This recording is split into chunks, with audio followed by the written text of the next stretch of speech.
Para ulama ini punya peran besar atas merdekanya Republik Indonesia dan berdirinya Republik Indonesia. Bendera merah putih itu disebutkan Al-Habib Idrus bin Salim Al-Jufri mengirim surat kepada Kiai Haji Hashim Asy'ari di awal-awal merdekanya bangsa Indonesia. Pada waktu itu terjadi musyawarah menentukan bendera Republik Indonesia. Ternyata beliau mengirim surat kepada Kiai Haji Hashim Asy'ari yang isinya mengusulkan bahwa bendera Republik Indonesia berwarna merah dan putih.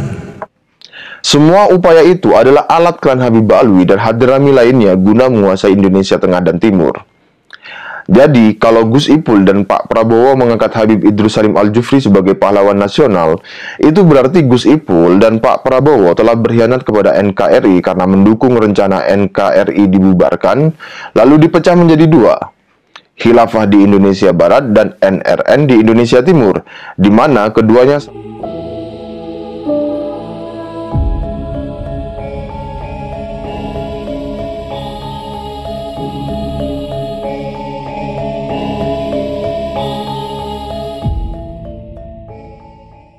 sekarang Anda tahu terjadi Balwisasi Yamanisasi di Nusantara ini.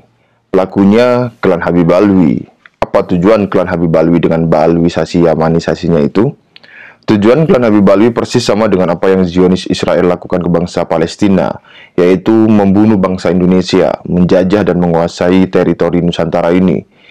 Saya sudah menjabarkannya dalam banyak tulisan dan video terkait hal tersebut. Untuk dalam bentuk tulisan silakan ke pwils.net atau RMI NU Banten.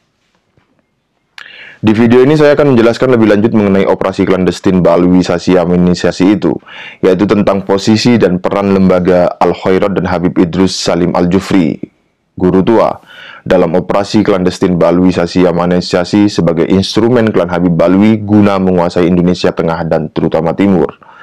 Saya akan ajak Anda ke video penjelasan dari Kiai Haji Agus Sunyoto. Mohon perhatikan baik-baik bagaimana delegitimasi terhadap NU, rencana memecah NKRI menjadi dua bagian, dan klan Habib Alwi dan Hadrami Non Ba'alwi lah aktor utamanya melalui FPI, HTI, Gerakan 212, 414, dan lain-lain yang segerombolan.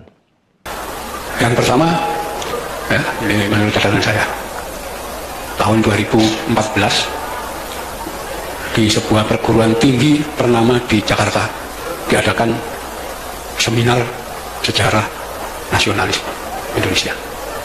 Ya. Pembicaranya adalah para doktor ya, dan sejarawan nasional. Saya tidak tahu, NU diundang tapi tidak ada yang datang. Yang datang hanya reporter NU Online, Abdul Alawi namanya. Ya. Habis datang di situ, ya, Abdul Alawi ini nunggu saya. Ya, ketika saya datang ke PBNU, saya dilapori. Ini hasil seminar, ya, yang dilakukan di perguruan tinggi besar ini. Itu semua pembicara mengatakan dalam pergerakan nasional Indonesia, ya, perintisan mulai kebangkitan nasional sampai Indonesia merdeka, sampai membentuk negara Kesatuan Republik Indonesia, satu-satunya organisasi yang tidak punya peranan apapun NU. Ya. Jadi NU sama sekali nggak punya sumbangan apapun pada negara ini. Itu pandangan para sejarawan. Ya. Pandangan para sejarawan tentang NU. Sampai dengan sinis mereka mengatakan PKI itu aja punya peranan kok. Ya, pernah berontak melawan kolonial, melawan Belanda tahun 1926. Ya, NU nggak pernah, ya, nggak punya peran apapun. Rupanya mereka sangat yakin dengan sejarah versi mereka, ya, dimana dalam sejarah versi mereka itu sumber-sumber itu kan semua tersimpan di museum-museum dan perpustakaan di luar negeri. Ya, mereka yakin orang NU nggak bakal bisa masuk ke sana. Ya. Kalaupun pernah ada yang ke Leiden, nggak bakal bisa baca dokumen itu. Kenapa? Bahasa Belanda. Kalau ke Inggris juga nggak bisa baca itu. Ke tempat lain, ke Jepang juga nggak bisa baca dokumen-dokumen itu. Ya, pokoknya NU ini dianggap kumpulan orang bodoh yang asal ikut gitu aja. Itu 2014. 2015 ada satu peristiwa, ya, NU diundang, ya, dalam pertemuan di kafe yang terletak di Jalan Kemang Utara, ya, yang datang dari bumi, ya. Nah, di situ yang dibincang adalah ketepatan penggunaan istilah Indonesia dan Nusantara, ya. Mereka membincang penggunaan sebutan Indonesia itu tidak cocok karena itu bahasa asing. Yang cocok adalah Nusantara. Ya. Rupanya di situ NU diundang. Karena mereka menganggap NU itu Islam Nusantara. Ya, itu tanggal 17 Oktober 2015. 3 hari kemudian tanggal 20 Oktober 2015 kita diundang lagi di tempat yang sama.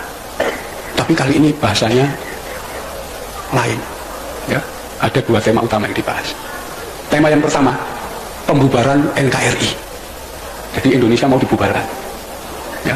Jadi mereka lewat jaringan luar negeri, ya, lembaga-lembaga internasional, nanti mengusahakan agar semua lembaga internasional memberikan penilaian bahwa Indonesia adalah negara gagal. Ya. Wis korupsinya gak terkendali, kemiskinan meluas dan seterusnya. Ya.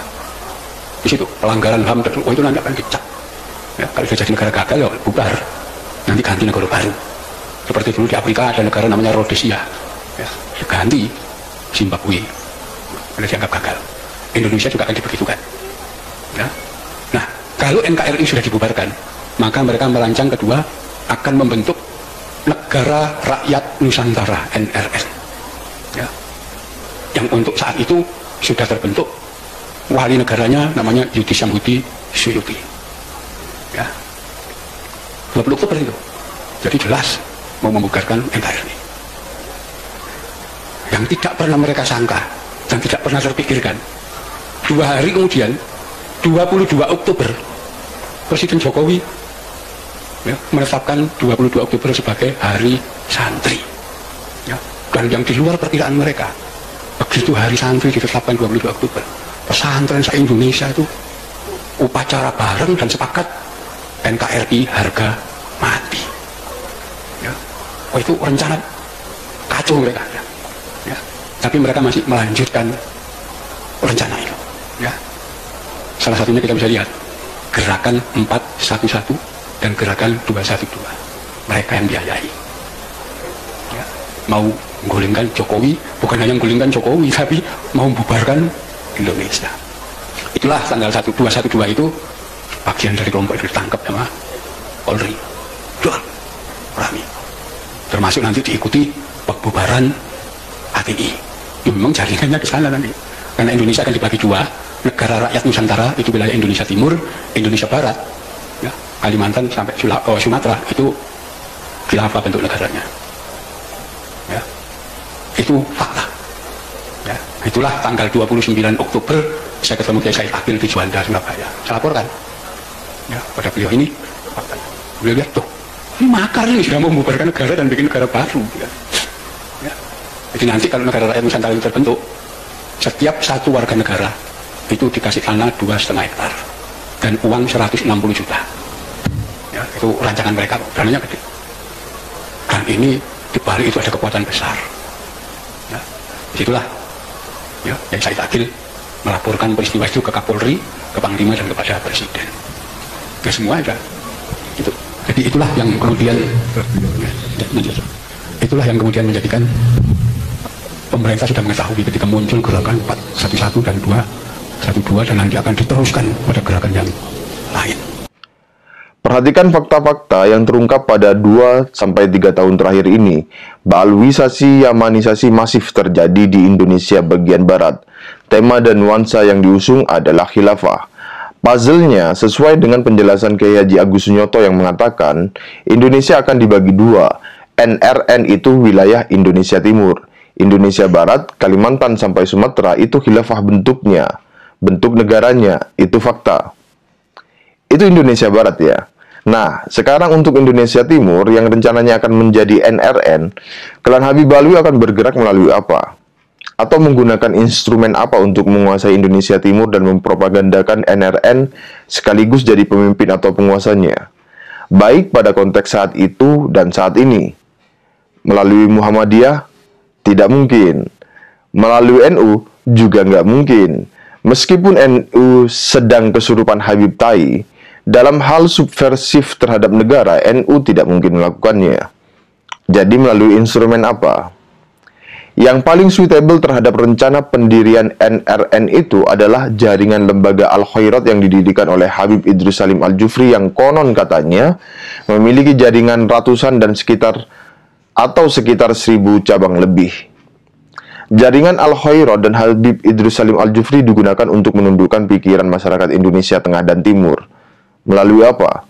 Skemanya sama, patternnya sama dengan baalwisasi yamanisasi yang terjadi di Indonesia Barat, yaitu menggunakan propaganda klaim sejarah sebagai senjata utama menanam dan memperkuat pengaruh serta melegitimasi kekuasaan klan Habib Ba'alwi di Indonesia Tengah dan Timur.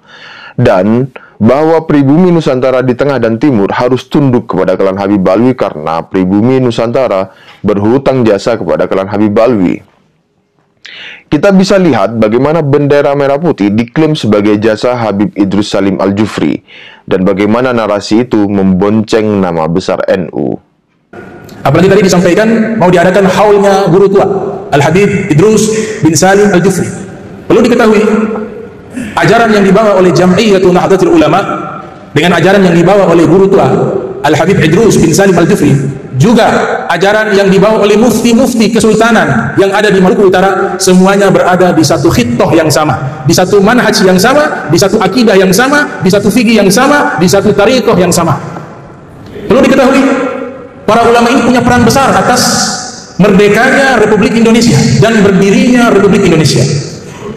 Bendera merah putih itu disebutkan Al-Habib Idrus bin Salim Al-Jufri mengirim surat kepada Kiai Haji Hashim Asy'ari di awal-awal merdekanya bangsa Indonesia. Pada waktu itu terjadi musyawarah menentukan bendera Republik Indonesia. Ternyata guru tua mengirim surat kepada Kiai Haji Hashim Asy'ari yang isinya mengusulkan bahwa bendera Republik Indonesia berwarna merah dan putih. Kemudian Kiai Hashim Asy'ari menerima saran tersebut yang ditulis oleh guru tua dan disampaikan kepada Presiden pertama Republik Indonesia Insinyur Soekarno, dan diaminkan keinginan tersebut dan dipilih bendera merah putih sebagai bendera Republik Indonesia. Usulannya dari ulama, dari guru tua. Makanya ini subhanallah ada korelasi. Selain dibuat acara Jam'iyah Nahdlatul Ulama, ternyata tidak lama lagi dibuat haul guru tua. Antara Nahdlatul Ulama dengan guru tua punya hubungan historis yang sangat kuat. Inilah yang tertulis dalam syairnya guru tua. Kullu ummatin laha ramzu izzin wa ramzu izzina al-hamra'u wal bayda. Setiap bangsa memiliki bendera kemuliaan, simbol kebesaran, simbol keagungan, dan simbol keagungan negara Republik Indonesia adalah bendera sang pusaka merah dan putih. Itu syairnya guru tua. Kita lihat bagaimana Bandara Mutiara diganti namanya menjadi Bandara Mutiara Sis Al-Jufri. Kita lihat bagaimana upaya pencalonan Habib Idrus Salim Al-Jufri sebagai pahlawan nasional. Kita lihat bagaimana klan Habib Ba'alwi mengklaim Sultan Ternate yang berdakwah di Ambon dan Ternate itu Ba'alwi semua. Dai-dai dari Hadramut itu menyebar di mana-mana ada. Coba lihat di Aceh, itu yang membawa agama Islam di Aceh, Ba'alwi. Di Sumatera ada Barus. Ada gunung apa Barus di Sumatera. Barus itu siapa? Ya Ba'alwi yang menyebarkan agama Islam. Istilah Barus itu dibawa oleh dari Hadramut. Kalau Anda ke Papua, boleh tanya sama Fadlan Garamatan, dai Papua itu bekas-bekas jejak dakwanya Habaib itu ada. Ba'alwi sekarang Ba'alwi itu ada. Sulawesi Selatan, Al-Khairat, guru tua yang punya 480 Al-Jufri itu, yang punya 480 sekolahan itu, sampai di Papua juga ada cabang-cabangnya. Siapa itu? Sultan Ternate yang berdakwah di Ambon dan Ternate, itu Ba'alwi semua. Semua upaya itu adalah alat klan Habib Ba'alwi dan hadrami lainnya guna menguasai Indonesia Tengah dan Timur. Jadi, kalau Gus Ipul dan Pak Prabowo mengangkat Habib Idrus Salim Al-Jufri sebagai pahlawan nasional, itu berarti Gus Ipul dan Pak Prabowo telah berkhianat kepada NKRI karena mendukung rencana NKRI dibubarkan, lalu dipecah menjadi dua. Khilafah di Indonesia Barat dan NRN di Indonesia Timur, di mana keduanya sama-sama dikuasai dan dijajah oleh klan Habib Ba'alwi. Baik, Saya sudah menjelaskannya, juga sudah memberi peta operasi klandestin Ba'alwisasi Yamanisasi baik di Indonesia Barat dan Timur. Lantas selanjutnya apa atau bagaimana?